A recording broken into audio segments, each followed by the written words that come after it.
I would slowly start the introduction to the third block.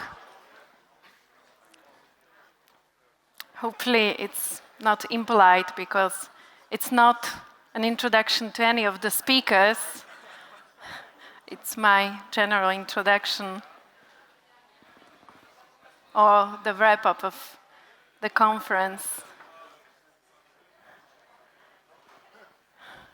So when we have started today with some very exciting approaches to sustainability, quite a different approaches and a variety of approaches and scales and locations, and going through technological solutions in the second block, focusing on well-being, internal well-being, and really technological part of the projects. Now, towards the end of the day, we have the pleasure, and here really last but not least, because we are going to have some of the headliners, if we could say it that way. So we have the pleasure to introduce architects who have embodied sustainability into their design in all the works. As they say, some of them, that it's in their DNA for a few years already. So we will have two offices presenting their works. First, Ian Bogle Architects, and we have the pleasure to have Ian Bogle, and I'll tell a bit more about him. And then we'll have two architects, two gentlemen from MVSA, and that will be challenging for my non-existing Dutch. I will try and do my best to pronounce your names correctly. So Ian Bogle, not that it would be necessary to introduce him, but anyway, I'll do my best. He studied architecture and urban design in Glasgow. His time at Foster's culminated in two projects being nominated for 2004 Sterling Prize, namely Bexley Business Academy and the famous, and the winner actually, well-known Gherkin, so the Swiss headquarters. In 2008, Ian established a studio in Prague, and in 2012, he founded Bogle Architects, now active across 20 countries.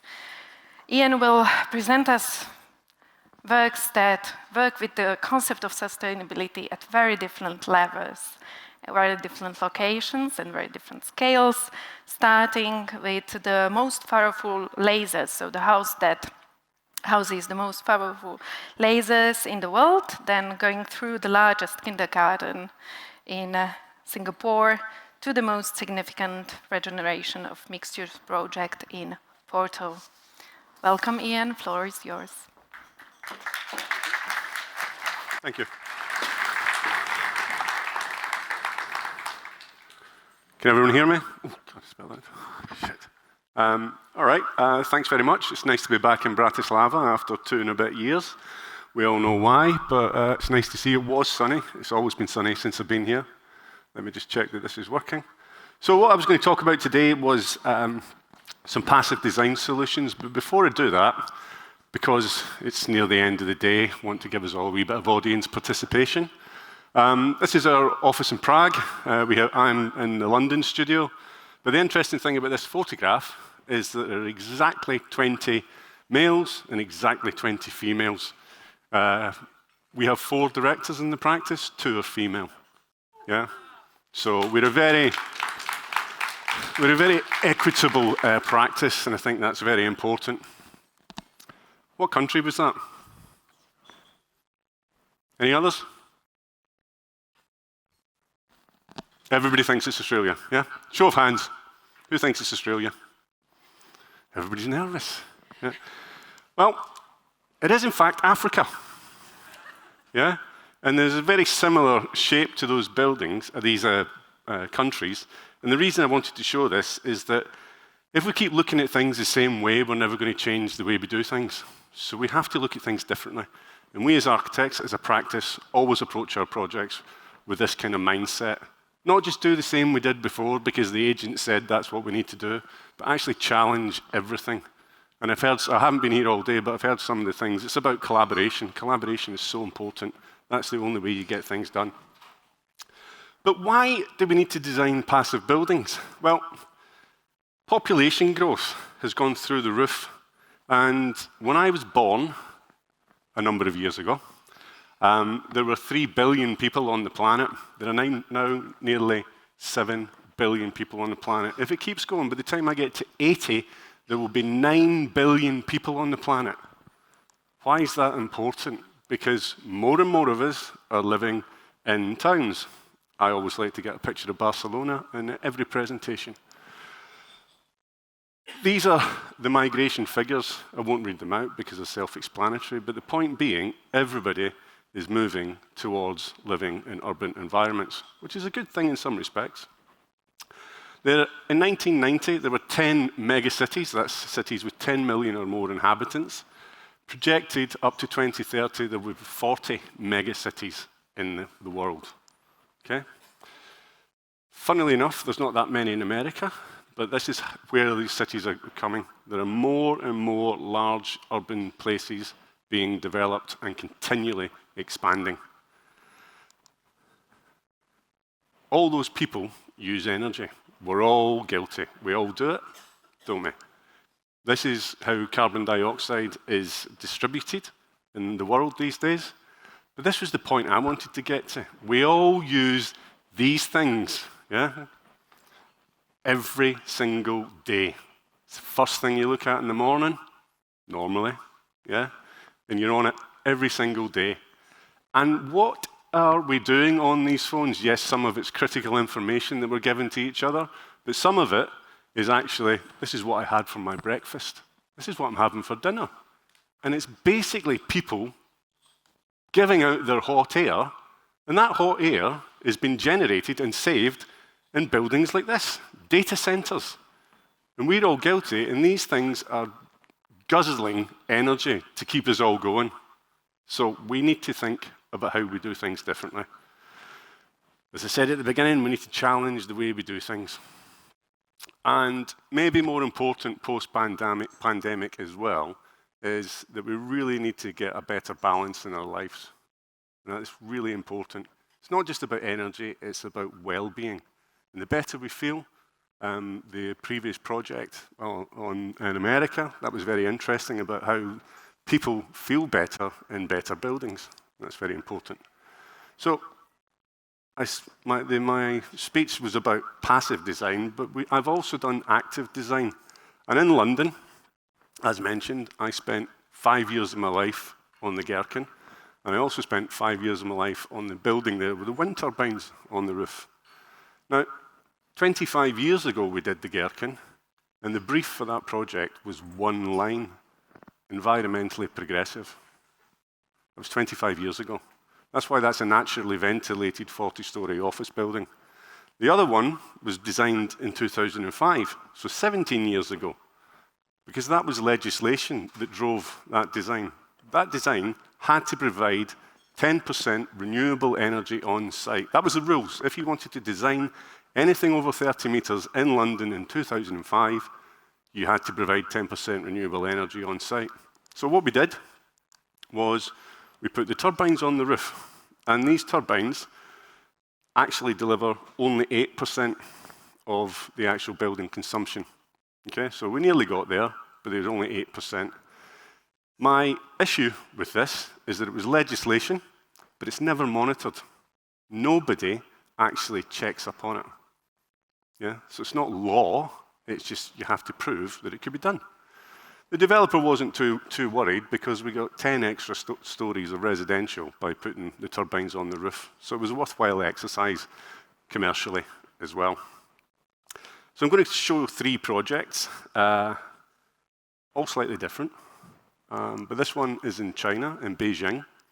And this was, people were mentioning earlier, the BRIAM.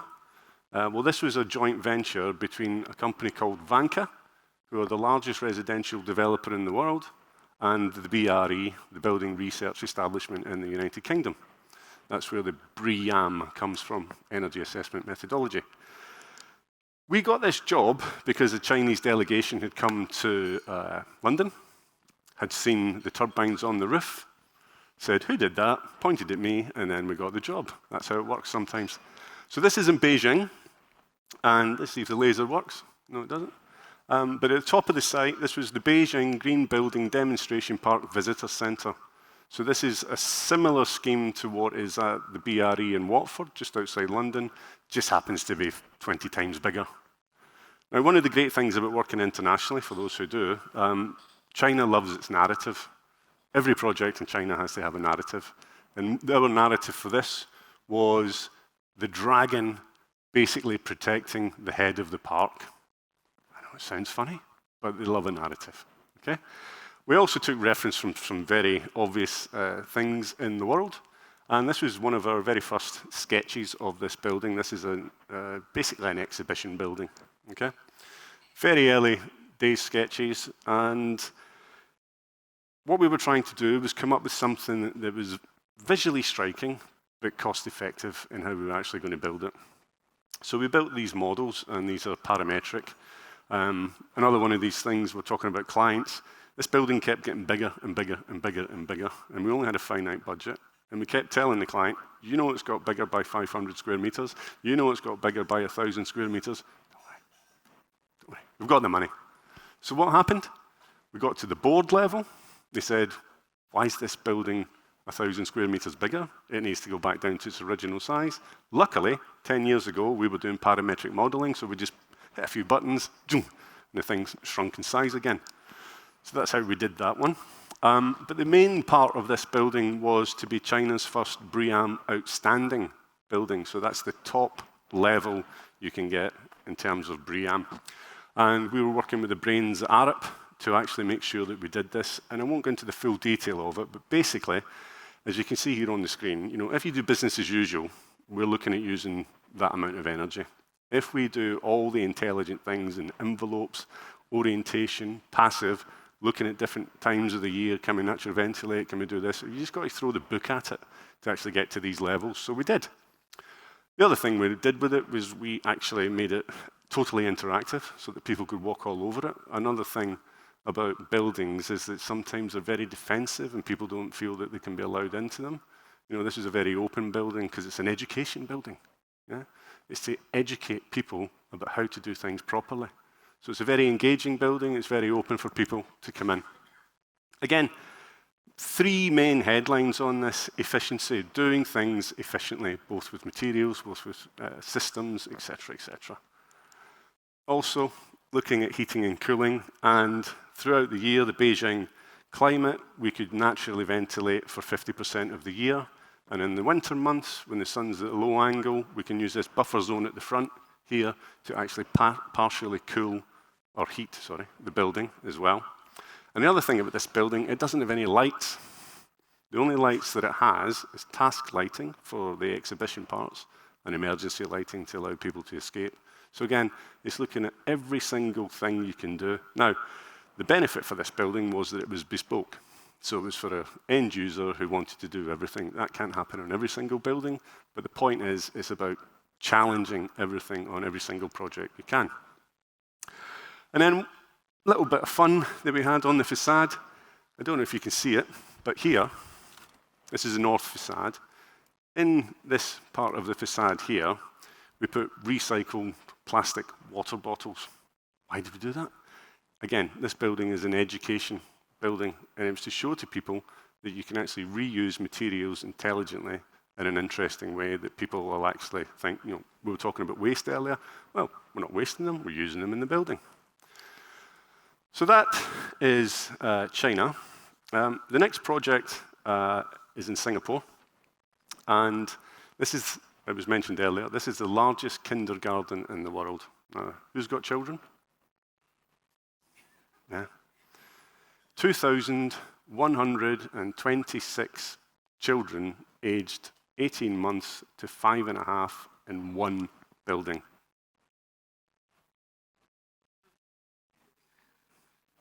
Now, Singapore's got a bit of a can-do attitude. So, first sketch, January 2014. 56,000 square meter building opens 3.5 years later. I'll tell you how we did it.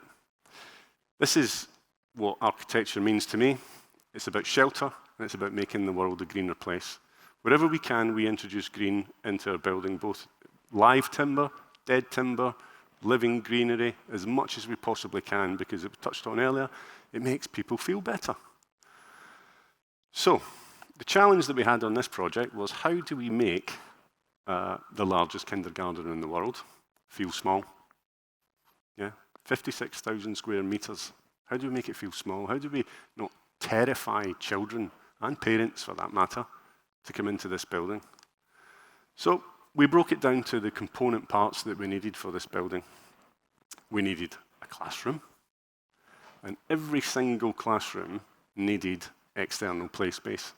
So again, getting people outside, because the philosophy of learning for children is as much about being outside as it is about being inside. That's incredibly important. Think back to your own childhood. That's what you did. I spent hours and hours playing football when I was a kid. We just want to be outside. It just makes us feel better. And then obviously we have some technical bits, WCs, etc. Oh, another interesting fact. 450 of the children don't even use the toilet. They're still in nappies. Yeah?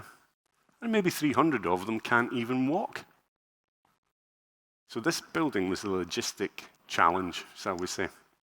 So what we did is we came up with this notion of a cluster, which was 4 classrooms, organized around a central space, each with its own external space. This is a visualization of what a cluster looked like, with a peanut in the middle, which is named Peanut for obvious reasons. And then what we did is we distributed them in a way that actually made it more interesting from a visual perspective, because one of the things we had to do with this building was break down the scale of it. It's 8 stories tall, okay? That's the challenge. But from a passive design perspective, by manipulating all those cubes together, what that allowed us to do was actually overlap one classroom with a classroom below. So therefore, we were using partial shading for those classrooms. So like a passive design. So the building itself is actually shading itself as well. And you'll see we've tried that trick again on the next project I'm going to show you. But we love building models. This is how it all starts. And if there's any clients in the room, I apologize. They can't read drawings. We have to build models for them to actually understand how they work. So we built lots and lots of models on this building. So this is a model. That's the real thing.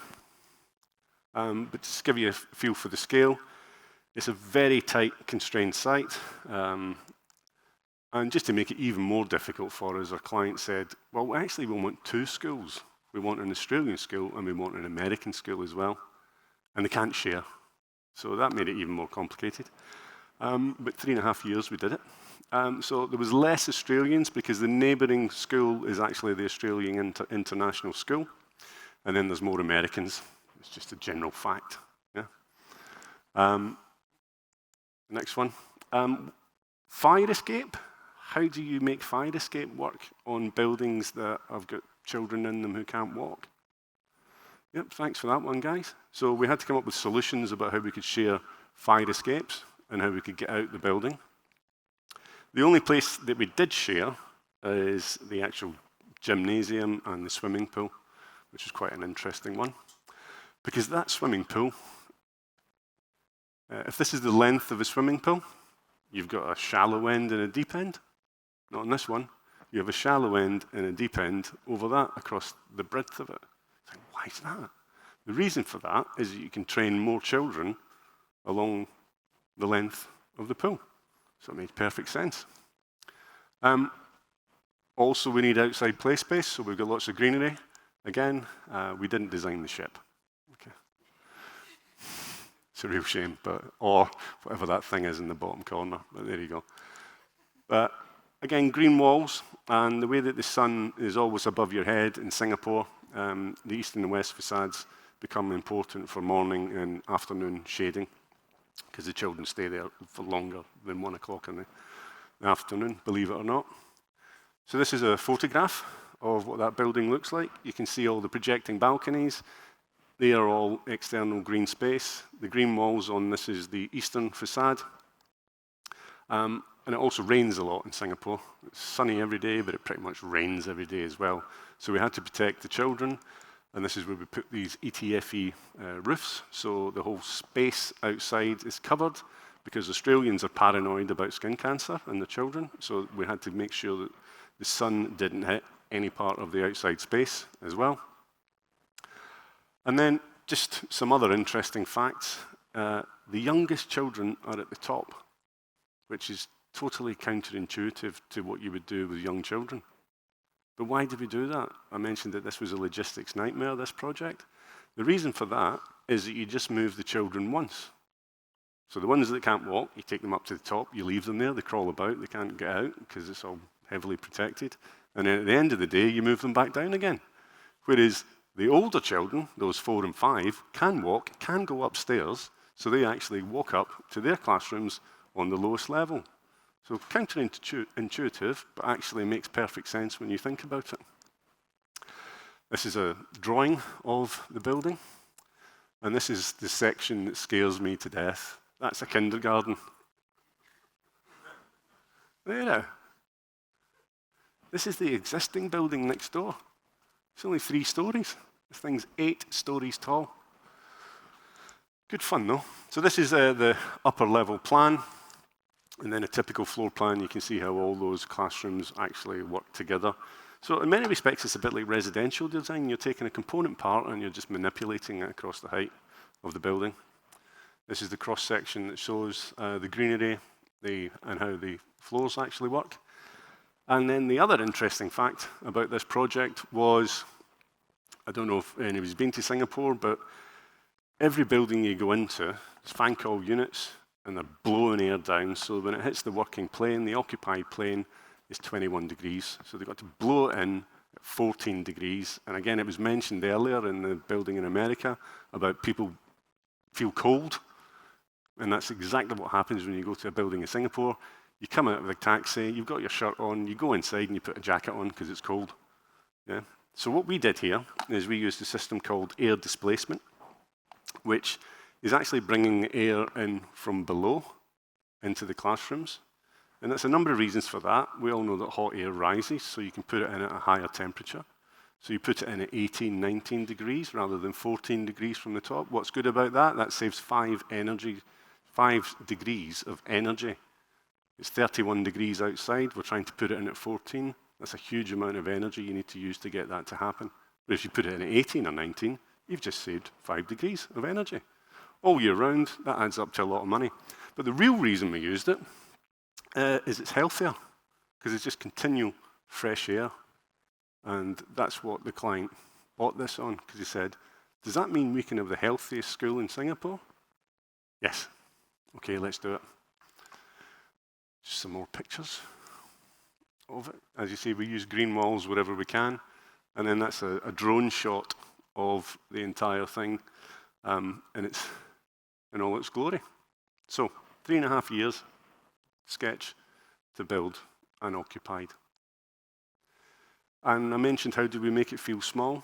Well, we played with perspective and the notion of how we can actually make the building feel smaller, even though at the back it's an 8-story building. So we made the building lower at the front, taller at the back. And that's one of the tricks we played with. So we as a practice said that we would never work in the Middle East because we didn't want to do any, what I'd call a gas-guzzling building. So we wanted to make sure if we ever were asked to do something in the Middle East, we would make sure that it would be environmentally sensitive. And the same client that we did the school in Singapore, as soon as we'd finished that, they said, oh, Ian, we've got something in Dubai. Do you want to have a look at it? This is in 2018, July 2018. And we said, yes, but we've got to make it environmentally friendly. We've got to make it well-being, because Dubai has said itself that it's made a number of mistakes in the buildings that it's designed recently. And so we wanted to make sure that whatever we did made sense, because if we save energy, it's good for the planet. If we make the well-being, it's good for people. And if we save energy, it also saves money. Okay? So if we make savings in money terms, it's always a good thing for clients. So, again, probably some of you have been to Dubai. You get the picture. it's the desert. Right? This was our site called Talal El Gath, and it was part of a big master plan done by Mijad Al Futtaim. It's all residential, apart from one part of it, which is going to be commercial, plus a school. And this was the original layout that we had. The original school position is this tiny little dot here at the top, middle of the page. Our client, a company called Cognita, always liked to give us a challenge. So while this is going to be a contemporary school in the middle of the desert in the 21st century, they also teamed up with a school called the Royal Grammar School, Guildford, which is just outside London, maybe 40 minutes in the train, just outside London. And it's a 500-year-old school. And we had to make a 500-year-old school, Tudor, all the beautiful historical architecture, and somehow put that in to a building for the 21st century. Challenge. But sitting in the headmaster's room, which is called the Old Chained Library, because they have these 500-year-old books all chained up so that people can't steal them or even touch them or read them. You have to use gloves, all that stuff. And we looked out and we saw these leaded windows. We thought, there's a clue. We might use that. And this is dark. It's triangular. We'll keep that one. And again, the structure in their old hall, again, is all this dark wood, which looks brilliant and has all the names of the founders, like 1586. So you can see it's quite an old school. The site itself is about 10,000 square meters, about 4 hectares, surrounded by buildings that aren't there yet. And we had to break this down into 2 components. Unlike this being a kindergarten, this is a school for kindergarten all the way up to year 12, so an all-through school, so we get children of every age in the building. And so they need more amenity spaces like gyms and swimming pools, which is the reference for the other bit. But again, we had to break this down into the 3 different components. We have a nursery, we have a middle school, and we have a senior school. So they all have separate entrances. They all come at slightly different times. They all leave at slightly different times. And car parking is a big issue because unlike Singapore, where a 2-year-old will go on a bus on their own, I'm not joking, yeah? Everybody in Dubai drives, yeah? That's the problem. So making that work actually is a difficulty. To make this scheme economical, we looked at different options, but the most economical that we came up with was what we refer to as the street. And one of the other issues that we had on this is that the KHDA, the Knowledge and Human Development Authority, have an unwritten rule that says all children up to the age of 6 have to have their principal classroom on the ground floor.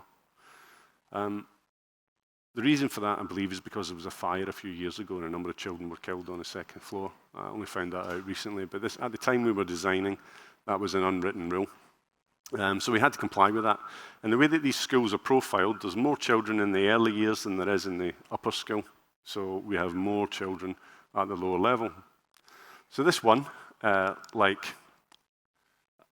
Singapore, we had all the youngest children on the lower level. And we then did this little trick with the building. And the structural engineers didn't like us at first, but we eventually persuaded them it was a good thing to do. We had the ground level here, and then we did the 1st floor, the 2nd floor, and the 3rd floor. And so that gave us a triangular shape in the middle. We've got all the young children at the lowest level so that they can interact together because they're only this high, yeah? So it feels smaller and more intimate to them. We took all the services and put them in 2 blocks in the middle, wrapped up in timber and greenery. I think I mentioned that before. And then we've got the oldest children on the upper floor. We also have this integration of the amenity block, which is a swimming pool and gymnasium, which has to be used outside of hours because it was other income for the school as well, so we need to deal with that. This is a CGI of the swimming pool. Believe it or not, they heat swimming pools in Dubai. Don't know why, but they do. So this was my first sketch. As you can see, it's in the desert. And the notion here was, as I mentioned in Singapore, if we get this right, and we position the building on site, we get orientation right, we can actually make this building be completely self-shading. That means that all the classrooms during the school day, during the school year, never get hit with sunlight. So it brings the whole building load down massively because the occupied spaces are the classrooms. The interstitial space in the middle, the atrium, we can have the temperature slightly higher. And so we actually have a roof over the top of that that actually shades that space, but we allow it to get a little bit hotter because people are moving around in it. They're not sitting actually doing things. Again, comfort, well-being as much as energy. And I think that's the point I'm trying to get across. This is a little tidier diagram that somebody in the office thought would be good to add. And this was the CGIs. Can you see the triangles on the roof? So the roof became this super scale motif of the old leaded windows in the 500-year-old school. I mentioned that the youngest children are on the ground floor with gradation throughout the space. And then do you remember the big trusses in the old hall of the old school? Well, we turned them upside down and we used these big steel columns, dark, to actually hold the roof up. So it's a very, very simple diagram, but it's very, very effective. These are some more CGIs, another drawing, and how that building should actually look when it's complete. Now, given that we had all the youngest children on the lowest level, that meant we had to have 26 classrooms on the lowest level, which made the building 198 meters long. Looking at my past, if you actually took it and stood it up on its end, it would be 3 stories taller than the Gherkin. So that's quite an interesting one for me personally. And then these are some drawings. You can see how this works. I won't go into the massive detail about it, but it's about doing dual classrooms together all around these staircases. The engineers wouldn't let us take the staircases up on the angle, which is a real shame. But, you know, you've got to give them something. That's how the first floor works, and the top floor. And then the roof. And there's a lot of plant on this roof as well. So these are the sections through the building. And this is the real thing. Unlike Singapore, Dubai has a pretty can-do attitude. So we did the first sketch for this building in July 2018. This is a 32,000 square meter building. It opened last August. So again, just over 3 years from first sketch, going through the authorities, doing the detailed design, and building it in 3 years, 1 month. And then we're never allowed to take pictures of children, so that's really annoying for obvious reasons. But as you can see, it's a very neutral space because that's what children want. They don't want primary colors, believe it or not. They want neutrality. It calms them down. It makes them concentrate more. It gets them better results. That means that more people want to come to the school. It's a self-fulfilling prophecy. So if you create the right space, you create the money, and it continues to go. There's a close-up of the roof. And again, greenery inside. The original design was for that whole atrium to be open, so that we just did the classrooms, we just conditioned the classrooms, and everything else would be open. So you let natural ventilation through the space. Unfortunately, due to sandstorms, we can't do that. But the original thought was there, and I think we kept the intent behind it. This is the swimming pool. Again, naturally ventilated. We had a massive debate because some schools in Dubai have enclosed air-conditioned spaces, some of them outside. We kind of met in the middle with this covered canopy so that we can actually let the natural ventilation through the space. Close up for any architects who like concrete. And some other shots of the building. And we're lucky enough to have already won 3 awards for this. And the one that I quite like the most is Best Architecture, Environment, Design and Sustainability in a UEA School 2022 winner. Thank you.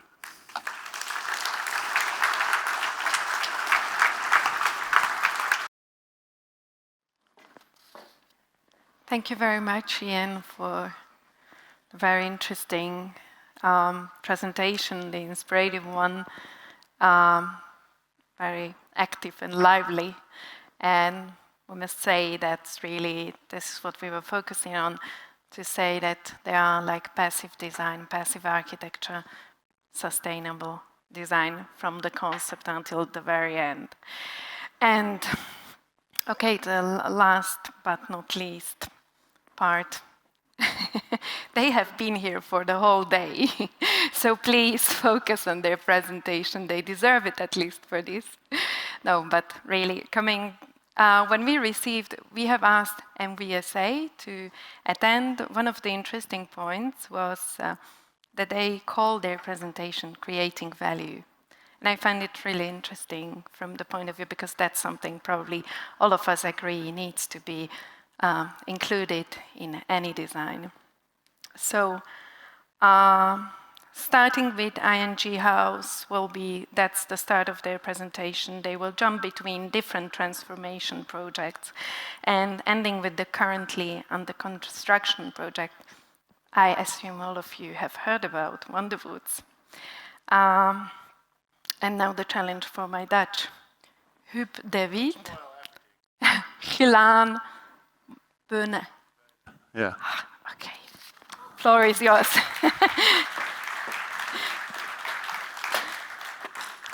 So hi, welcome. Final presentation. My name is Gilan. This is Huub, and we are from MVSA, a company based in Amsterdam with its headquarters. And we do a variety of projects, but now mainly we're focusing on transformation projects. But like Olga said, we're first going to start with the ING House. Huub is going to say something about that, because the ING House really founded our DNA of sustainability. I'm not going to spoil everything for Huub, but yeah, we are going to talk about creating value. And we think creating value is that we plan, build, design seamless environments to improve the quality of life and the building society. So first, we're going to start where it all begins. Well, thank you, everyone. It's really an honor to be here as well. I hope everyone is still alive. It's almost the end. The beer, I think, is really ready upstairs. ING House is a former bank in the south of Amsterdam. It is 20 years ago when this building was realized. It was really, for us, important to start with this, because here it is more or less where our DNA of sustainability start to appear at first. And I have to mention, the design is from 1997 even. Yeah. So it was very progressive then. So the concept, so basically it's a very simple building, because what you have to think about, it started as a rectangle building where you have offices around with an atrium in the middle. And as you can see on the right scheme, does it work, the laser? No. Is that the building is being elevated, so all the office spaces have a view over the city, which is next to a highway. And besides that also is that the shape has been given a little angle, also because of the sound, because it's next to the highway. Therefore, the building functions like a chimney, so all the air goes in along the facade and then goes inside the room and then has been pulled out in the atrium towards the top.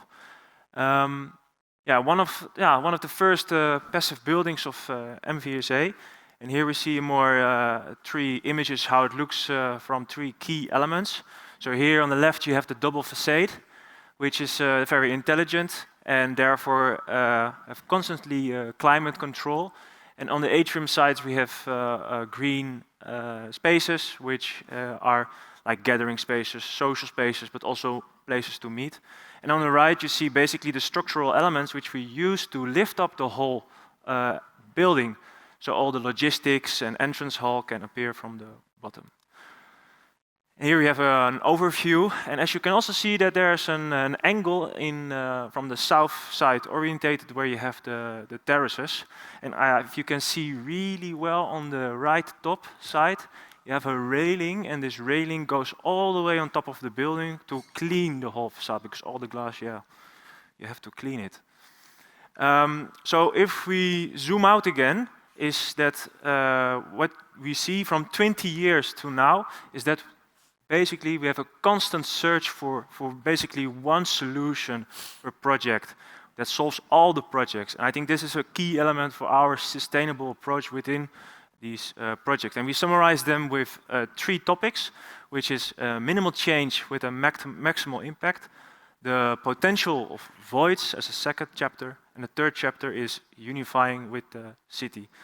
And then I give the minimal change, maximum impact. Well, it says the word already. So if you look at the project, which is an existing project, it has to be transformed. It has a tight budget, and you have to have an optimal outcome. How do you really do that?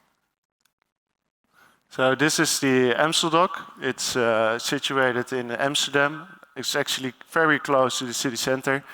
And it's next to the Amstel River, a bit like this, but not that close. But this is a building dated from the 70s. Here on the left side, you can see the old building. Back then, it was called the Ape Rock because of its closed-up, stacked, piled-up volume. They called it like that. And by the time we started the redevelopment in 2013, almost 60% of the people has left the office site. So there was really a time for a transformation. And as you can see on the left, daylight is a big issue on this building. So our theme for this building was a transformation by daylight. So adding more daylight by stripping off the facade. And we also added greenery on top. We added new entrances for meeting areas and a sky bar, of course. But the daylight was really the theme on this project. Here on the left you can see the old facade, and here on the right you can see the new facade. Starting this project over was actually more easy, but because of its volume, we think there was a lot of potential. Here you can see it's a bit in an odd place, but on the right you can see the nice transformation of this project. This is from the other side of the river in the morning. So by adding daylight, not only from the inside, its users also experience the outside of the building, so they get a nice view. Also, this odd volume was very large, so there are very large floor spans, which made us cut sections from the floors from inside to create this atrium. So also your core of the building, which is normally the darkest place of this building, now gets a lot lighter. And here you can see we didn't tidy up everything. We still show its existing structure of the building. Surinameweg is a very Dutch name, and it's a gross area project of 10,000 square meter. It is now under construction, and I think this is a very good example of a transformation with really minimal and super tight budget. The tender started together with the contractor, so the contractor was involved in the designing process from the beginning. And together they had to make a proposal to win square meters and at the same time make a better climate efficient building. The concept was open up. And what you see on the left is concrete stacked on top of each other. And in between you have a window view for the office space behind. And what we stick and we look at it is like, okay, but if we don't want to change the whole layout, what can we do? So we check basically only at one thing, is that the structural elements are key. We don't want to change them. So what is left over is the open space, the glass spaces. So how does it work? So what we did is, if you look on the left top side, is a circular extension. So It's a U-shaped building, and we create a wooden circular cradle-to-cradle extension that makes it an atrium, and the atrium creates a gathering space in the center of the building. But beside it, the atrium is the new building, the new extension is just one layer. It has no more in floors because we keep it simple. The cores, the existing logistic cores, are being reused. So we're not going to add more cores. We keep it simple. We keep it the same. And on the right, you see basically how we deal with this new facade.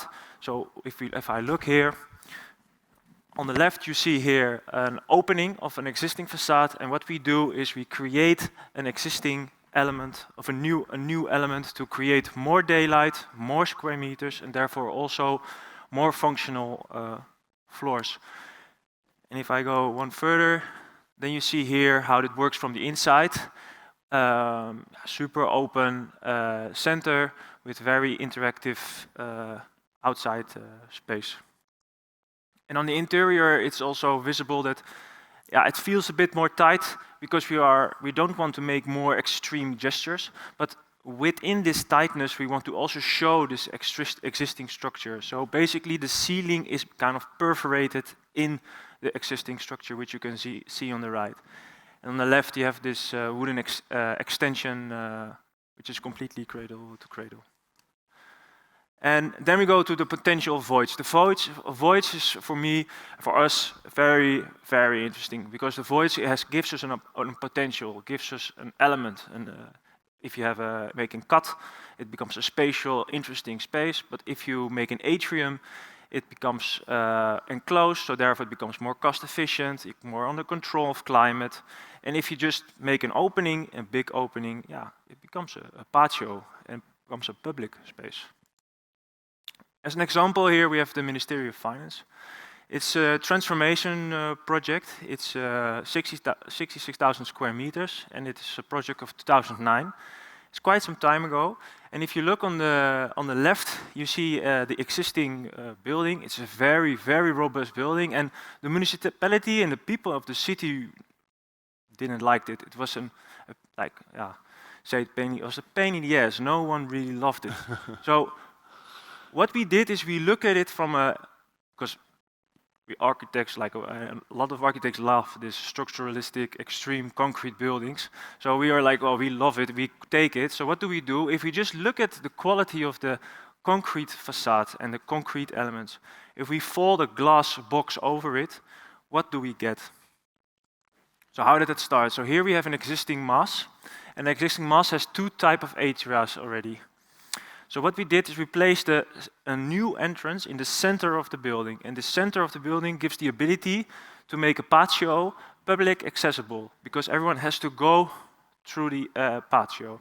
But in the same time, we want to have also an anchor for the city, so the city can also go through the complex. So the Ministry of Finance is basically also opening therefore its doors. You can go along the Ministry of Finance.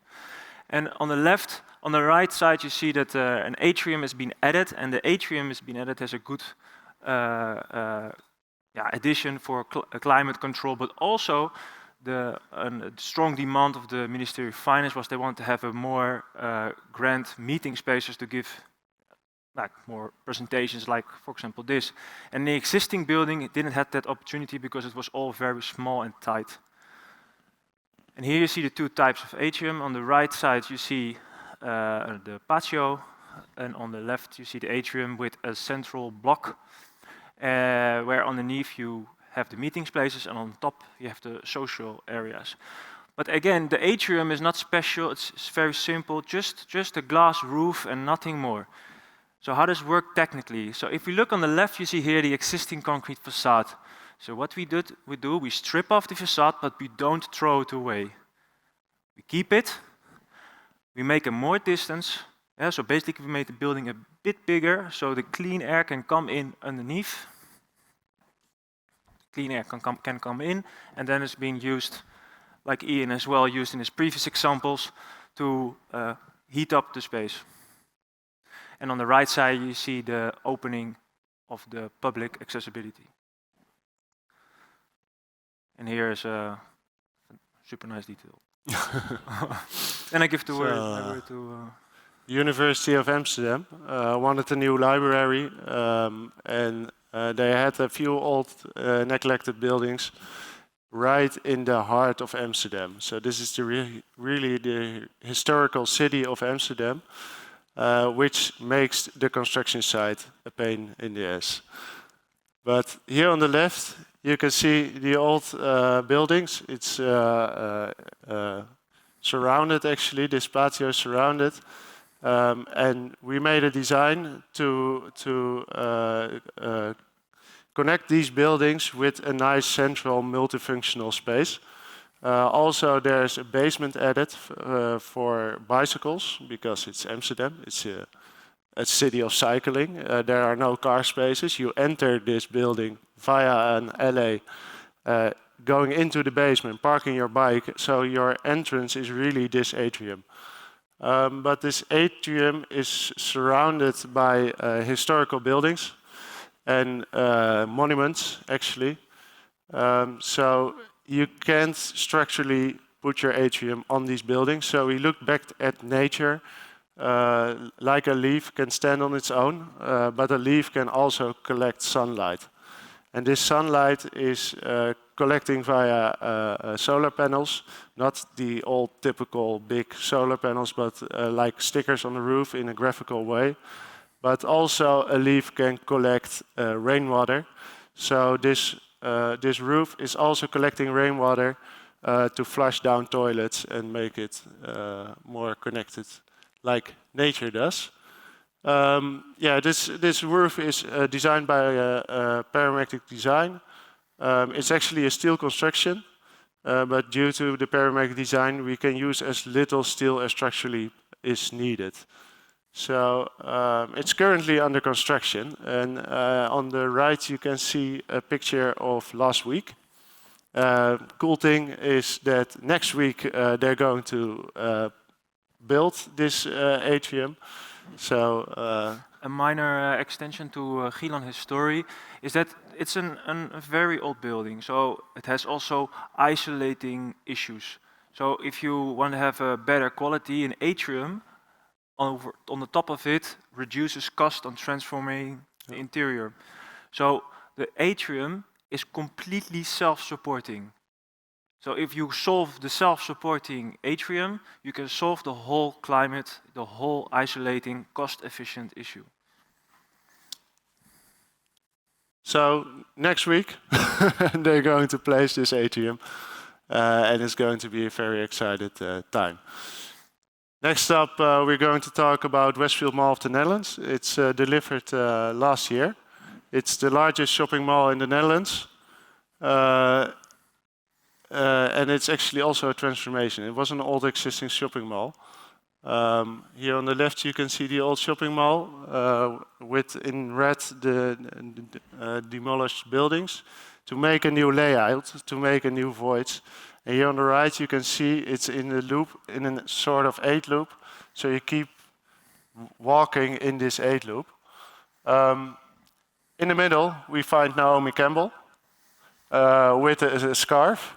And we want, because the formerly shopping mall was a lot of scattered buildings, and we want to unify these buildings by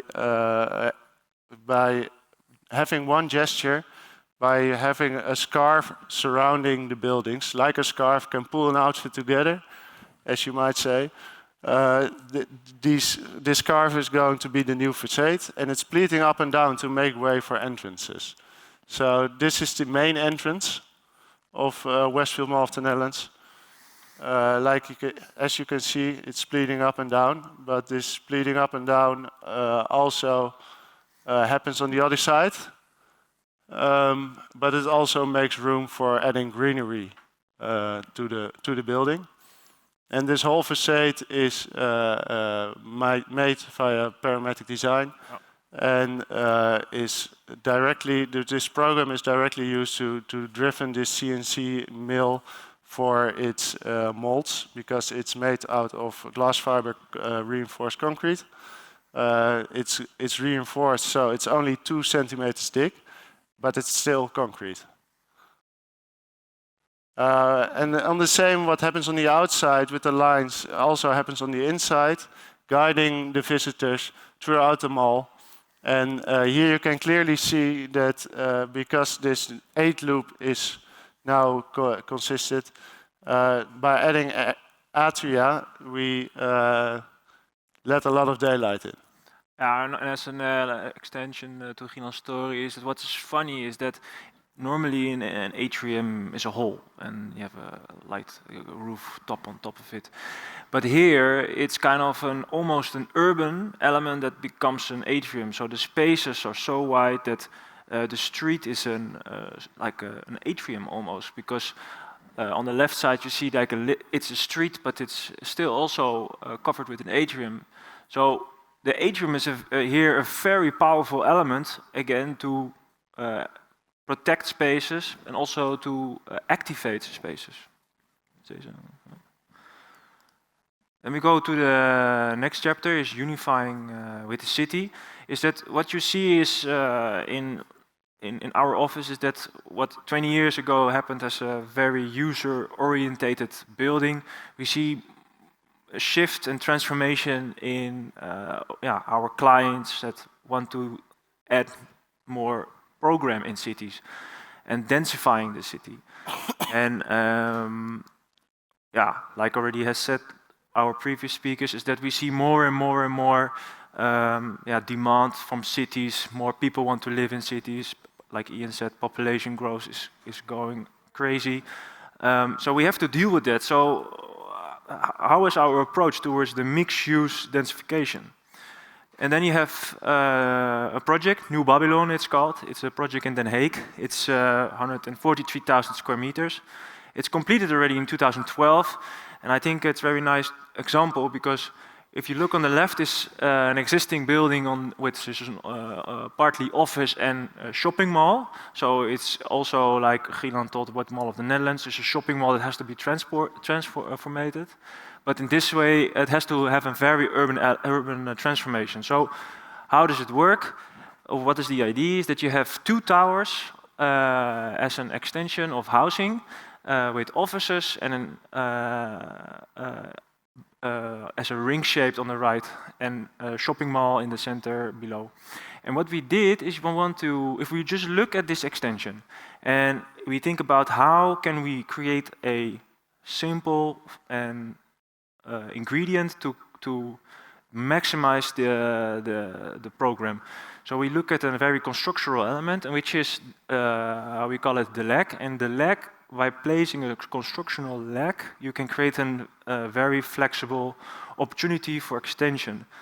And on the right, you see here a constructional element, the leg, but together with a prefabricated truss-like construction, you can create a complete new layer on top of an existing building. And then on top of that, we put a tower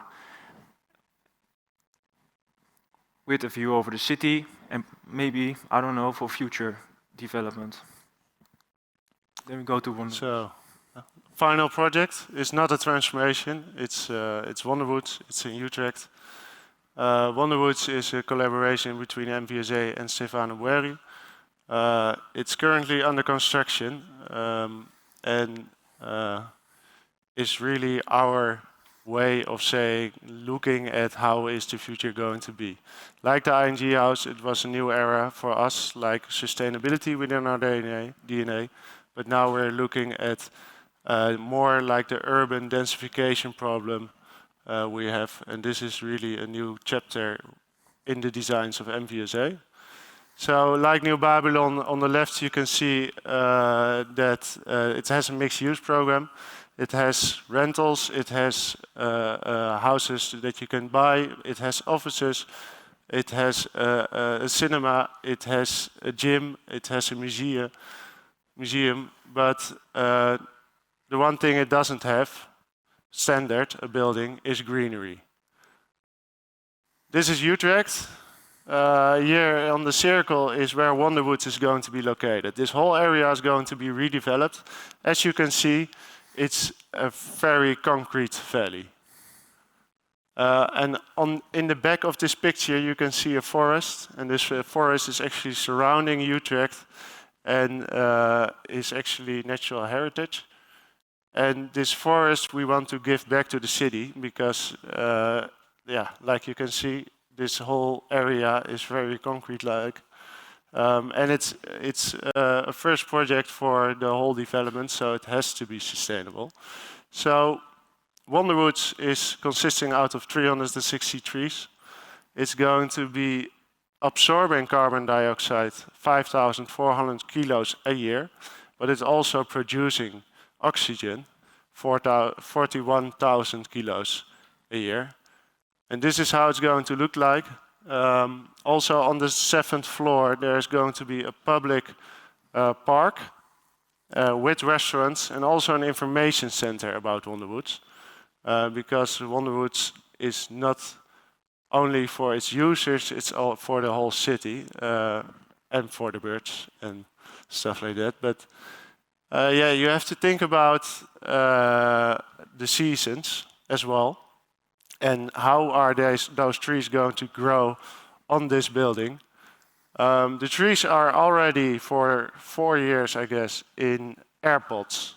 These air pots are going to be placed on this building. So the trees are already conducted to its environment where they're going to be placed. And these air pots are actually a story high. Here on the right, you can see this terrazzo where this air pot is going to be. So that's a story. Then the base of the tree is another story. And then the crown of the tree is the one on top. This will be approximately the first year how it's going to be. Birds will be checking the site out, but will not harvest there or will not nest there already. But after 5 years, the first birds will be nesting and new birds will be born. And so a lot of new neighbors in Wonderwoods. And after approximately 15 years, the trees are probably 12 meters high and will be eventually trimmed, or maybe like all trees can die. The thing is, we don't want to get the tree away. We will put the tree back on the 7th floor for all insects, for all birds to enjoy. But who is going to do that? We need gardeners.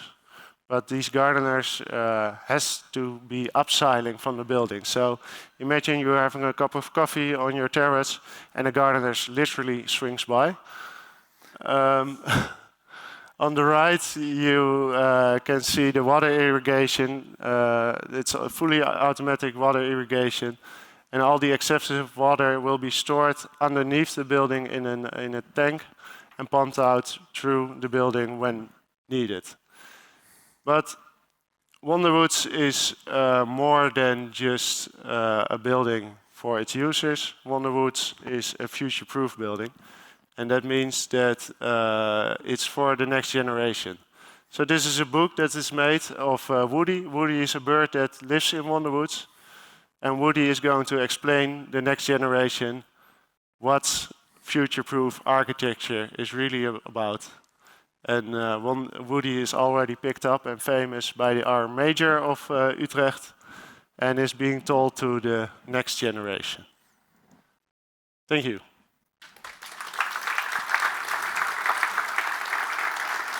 We hebben nu een panel volgens mij. Actually, stay there. Oh. Thank you very much. Ian, please join Please. us. Yep. And can I ask to Martin Stoll to join us as well? So, we are almost done today with the conference. Almost. We have the last session, which should be completely relaxed for everyone. I'm not having any doubts that Jan is completely relaxed because that's the way you talked before, so why not? The question we're going to open, or we're going to open this discussion with a question, which is probably also the question of today's conference, and that's how do you, because we are talking about DNA and sustainability and how it is natural for you as the architects to incorporate sustainability no matter what happens if there is any certification. It's just your DNA. So what is your advice? How the architect has to take the journey to come to the position that you really think in a way of sustainability? Jan, maybe you can start. If it's easier to answer this way. Can you hear me? Yep. Yeah. Because it's the right thing to do, and we don't have any time left. Very straightforward, guys. Should be normal, right? Should be like, do you want to make a place better, and that has to be sustainable? We should not be able to think about it. Why do you think people don't consider this as urgent as you, obviously, and why do you think it's not a normal thing in the designs all over? When we have a look, what do you think is the key issue? Is that a mindset, or is it also anything else? I think it's, if people haven't done something different before, they're very reluctant to try something new if they've done a formula that's worked before. And that's why we're always trying to push the boundaries. I can remember when we did our first project in Prague, our client said, we need to make this sustainable. And the QS, quantity surveyor, cost consultant, whatever you want to call them, said, that's going to cost you 3% more. Without even knowing what we were talking about. Yeah, he said it's going to cost 3% more. And the client said, okay. And off we went. But it was a mindset. You need to get it into people's mind. As I say, I've been working in this environment for over 25 years. It just comes second nature, as it does to these guys as well. But it just needs everybody else to get on the bus. And do you think that, so it's no excuse to work on international projects, obviously, because all over the world you are able to apply these values? It's different in different countries because of climate. You're doing something in Russia, it's different to doing something in Colombia, it's different to doing it in Singapore or Dubai. They're completely different climates. And you need to work with the climate, and when you know the climate, you can design the sustainable measures. But most of it is just common sense. Does this common sense come naturally, or is it the journey, maybe, which is typical also for the country you're coming from? Because when we hear Holland, we imagine bikes, sustainable transport, and we maybe don't appreciate so much your solutions because, come on, it's obvious, it's from Holland. No. So does it come naturally in Holland, or does it come naturally in UK that these things are, because these are excuses I hear as a consultant, for example. That, come on, these guys are. It's easy because it's in the legislation, it's in the nature of the country, it's just the habit, it's the way they do things. Is this a truth, or the truth is it's really also difficult maybe in your countries? It's just about the mindset of people who are doing that. How is it in Holland, for example? Well, I think it's similar because last evening we were out for dinner actually, and we were thinking about the menus over here. I mean, every menu has meat on it, but in Amsterdam every menu is almost vegetarian. So I think it's something that comes with the years or something. But it's really a mindset, like Ian says, like Huub says. Oh. So, it's the same. Bratislava is probably also going to change because Olga told us, vegetarian food is going to be trendy. I hope sustainability in buildings is going to be trendy as well. But I talked to some architects, and I am sure that will. So mindset. Martin, I would like to take the advantage of having you here. As you, person, architect living in Canada, what do you say after coming back from Canada here in Slovakia? Maybe because you're the local person, you know how to compare. You also were in Holland, so if you see that, is it a mindset as a reason for that? Well, I think I've been here in Slovakia for 14 years already, so it's quite some time. But basically, I think this change of mindset applies to all the countries, so there is no difference. Maybe just to throw in some Slovak perspective, I think it's a little bit misleading looking at all the beautiful presentations that we heard today. It seems like we are all actually doing well, and we could be quite complacent with what we're achieving. But this is not very good sample of the architects, I would say, in Slovakia. Unfortunately, I think we need to look critically among ourselves in Slovakia, and basically this mindset transition needs to happen still. So I think we have quite a long way to go, and see architecture also as a mission. But I think today is an example. There's a good start to think about it and to act. And hopefully next year we're going to talk about maybe some start of examples happening also here. I think that already the fact that the room is full at this time, it means there is a shift in thinking, because it means the topic itself is interesting for so many people. On the other hand, based on what you guys said, it seems to me that there's also, and correct me anyone if I'm wrong, it's a mixture of architects' ambitions, knowledge, motivation, and also a client who's willing sometimes to get something extra on the budget at the beginning, knowing that it will bring some extra value at the later stages for either the project itself or people who are using it. You can disagree if you'd like to. No, this is what you never do when you moderate discussion. It's you answer yourself, but I'm sorry, it's I start to be exhausted. So just there was this mention of future-proof building. What does it mean for you? Let's start with you guys. Future-proof building. A future-proof building should be adaptable, I guess. When you use the word demolish after a while, then the building isn't future-proof. It should be being able to adapt, being maybe modular or not, but it should be adapting on its future. So that's a future-proof building for me. Ian? I think it depends on the type of building and what sector you're working in. For example, we do a lot of science buildings. They're very bespoke buildings, and to future-proof them, to say turn them into an office or residential, they probably wouldn't be commercially viable. I think that's the issue. You could convert them into residential, but it'd be too expensive. You know, so there's a balance about, everybody's got this, you know, the magic bullet of flexibility and adaptability. Well, sometimes, you know, it's better just to do the right thing for the project, yeah? Because, you know, 40 years down the line, you see these guys have proved it today. Some other architect will come along and go, I know what to do with this. They've proved it today.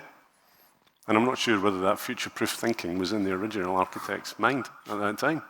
And it's about, you know, just educating people and making sure that the debate and the dialogue is continually going on and we don't forget about it, you know?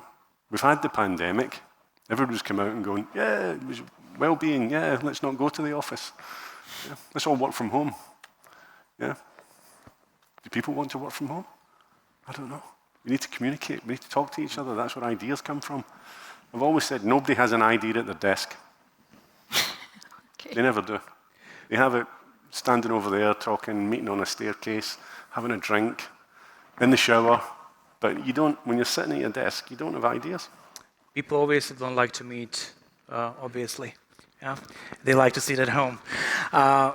Do you think, because always there is a money somehow, you know, in a communication, like it's not possible because of money. It's, you know, it's not economic. It can't be ecological and sustainable and also economical. But in your presentation, I could hear that you were defending the fact that the savings with applied solutions, these are the money which maybe people think that they will spend, but on the other hand, they will just get it back from the project afterwards.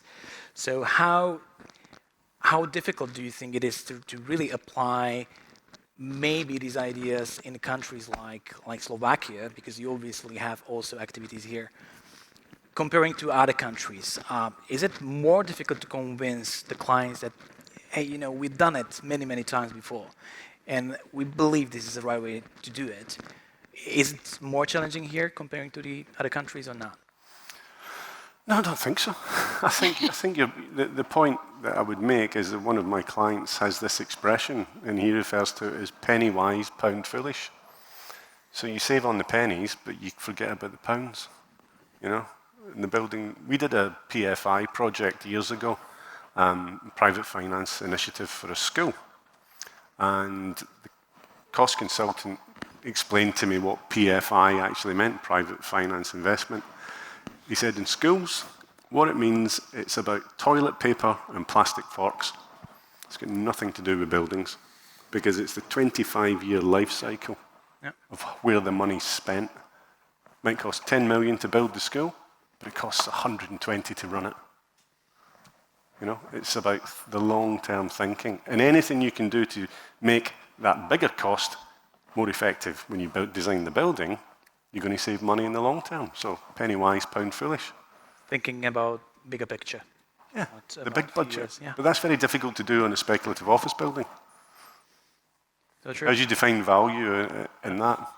Yeah. We did a scheme in Mayfair in London, and it was a fairly narrow floor plate. And we said to the agents, let's open the windows. Let's naturally ventilate. Can't do that. It's too noisy outside. Yeah. But what happens, 25 years down the line when everybody's driving about in electric cars? You can't hear them. There's no pollution. Let's open the windows. Let's look at the bigger picture. So the bigger picture is, I think, the reason why we are also here today, hopefully, and we're really happy for having you here. I think it's time that we should maybe start with the questions from the audience, and maybe we can ask the first question. We will stay with you, Ian, a bit with the question about the wind turbines. How the energy from the wind turbines is stored? Do you know what kind of storage system is used in that particular building? Well, for a start, it's not an administrative building, it's a residential building. It's 408 apartments. And therefore, the building load is less. That's why we could actually do it. The problem is that the wind turbines are switched off. Nobody uses them. So we don't have any data whatsoever. So I can't answer the question. Because the legislation says you should do it, but as I said in the presentation, there's nobody actually monitoring it. There's nobody saying, give me your annual output that these turbines are given. It's not regulated. So we don't know the answer, unfortunately. Sorry. And the lack of monitoring is also happening here in Slovakia and in new buildings too. So it's an obvious problem and issue you need to monitor in order to be able to analyze. Guys, we have a question for you regarding your facade system and how do you deal with the heat loads because of the majority of glazing. From I think the first project, I suppose. First via the atrium. The atrium is kind of used as a space where all the hot air is being pulled out, and probably I think with some mechanic system a bit, but not too much. Thank you. We have one more question for Martin, as we will use the opportunity, the fact that you have been recently in Netherlands, so maybe your insight from your trip, something that could be inspirative in relation to sustainable architecture and sustainable design experiences you got from Netherlands. Okay, yeah. I had a pleasure to be a part of a team that was invited to visit Holland, very beautiful country. And it was organized by the Netherlands Enterprise Agency in cooperation with the Dutch embassies. We were invited representatives from Slovak Green Building Council, Polish Green Building Council, also from Czech Republic and Hungary. And basically, we visited many beautiful places, but one that struck me really. Maybe the most was a project actually in Amsterdam. Beautiful project designed by Mena Rubens, and it was the actually temporary courthouse building. You must be familiar with that. So basically, I think this project was a good example of how it should work, because there was a very good cooperation between the architect, the designers, the consultants, and the Ministry of Justice, and basically the requirements were put on the table from the very beginning in the way of integrated design, how it should work, and basically there was a vision to make this building for 5 or 6 years. So after that period of time, it would be disassembled and taken somewhere else. During the time our new courthouse has been constructed. So beautiful thing about this was that basically a steel structure has been assembled mechanically without much welding, not many foundations there, but also it could be removed very easily, and actually that's the plan right now. When we visited, it was just the disassembly was starting, so now they are moving it to Enschede, where it's going to serve a purpose of offices and I think some research center. So brilliant idea. And many of those principles that we discussed today about circularity were implemented in this project. Thank you very much. We would maybe ask some last questions. It's not that, if I'm right, it's not to ignore the questions in the slide. We do have a few more, but seeing some of the faces a bit already getting tired. And actually, we are not going away from this place. And the gentleman, as far as I know, will join us for the informal networking upstairs. So this was already an invitation to that one. I do think that some of the questions could be asked and discussed there, if you agree not to make this any longer. So, Martin. Any of our speakers will be able to reply after the whole day. Yes, I think after a glass of bubbles, they might be actually Probably, yes, yeah. more able or less exhausted. But maybe if I can ask you, Marek, ask the last question. Yeah, we have two questions. The first one is, I believe, pretty obvious. How do the simulations improve the design? They do if they are applied in the right way, and I believe they are a typical way of doing things already in Slovakia. So I believe abroad it's absolutely obvious that it's applied. And timber. Timber as a material has been discussed today as a sustainable material to reduce the CO2. So the question is, how do you maybe see the wide picture of using timber in architecture? Maybe not only for the CO2 reduction, but in general, and in your projects, of course. So maybe, Jan? Shall I start? Yeah. We were asked by a client from Slovakia to design them the most ecological building, office building in Slovakia. And we said, yeah, let's do it out of timber. Let's build it out of timber. You can't do that. You can only build up to 3 stories in timber. Okay, so there's legislation getting in the way of other things happening. Yeah, we love timber as long as we keep planting enough trees to keep up with the amount of timber we're using. That's okay, but trees take a long time to grow as well. So again, there's no magic bullet. It's about balance. It's having a balance for everything. Yeah. So I love timber. If there is anybody here who has any influence on changing the legislation here in Slovakia, please, not only Ian, but also other people are really, really happy to hear there are some changes towards timber structures. Guys, what about your projects and timber? Do you use timber? Is it an essential part of your projects, or is there also a legislation which is a problem in other countries, or is it only Slovakia, which is really like, no, I don't know? No, it's mainly, we do it, but it's more kind of constructural issue. That once you go too high, wood is not strong enough to keep the building together. It's gonna. There are other issues, obviously. It's a challenge. It's difficult. It starts a bit by bit, and I think it's a very good because since concrete came in this world, we forget about wood. But I think it's good we try to understand wood better and go deeper into it to make more use of the CO2. So we can say back to the roots in a way of thinking. Also. Coming a bit back. Okay, we have probably we are at the end of the discussion. So maybe just one sentence from each of you, which we would like people to take from this panel discussion. Martin. I was really impressed by all the presentations today, and I think just reflection on it. We are facing climate crisis. In spite of the war in Ukraine, in spite of the pandemic, it's here, it's not going away. And we as architects and construction professionals, we have a responsibility to face it. Ian. Keep thinking and don't be afraid to ask stupid questions. I think I was pretty good with that today. Gentlemen. I think use is key. Once you have a working, usable place, it would always be future-proof. Thank you. And that were the final words of today's discussion. I think it's time to maybe stand up.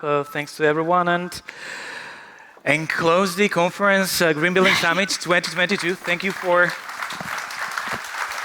being here, to our speakers. Thank you very much. Thank you very much for staying with us this long and that you And had as I said to Ruth, there is a tradition of flowers in our country. And we appreciate women. We appreciate what you've done today for us, being here with us and making that more interesting. So thank you very much, Ollie.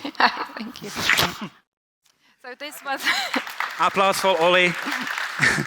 So, no, thank you very much for this. This is representing the both organizations. Thank you on behalf of the Slovak Chamber of Architects for joining us today and staying with us the whole day. This is for you, actually. Oh, it's not a requisite. Thank you. Bye. Thank you very much, everyone. Enjoy the evening.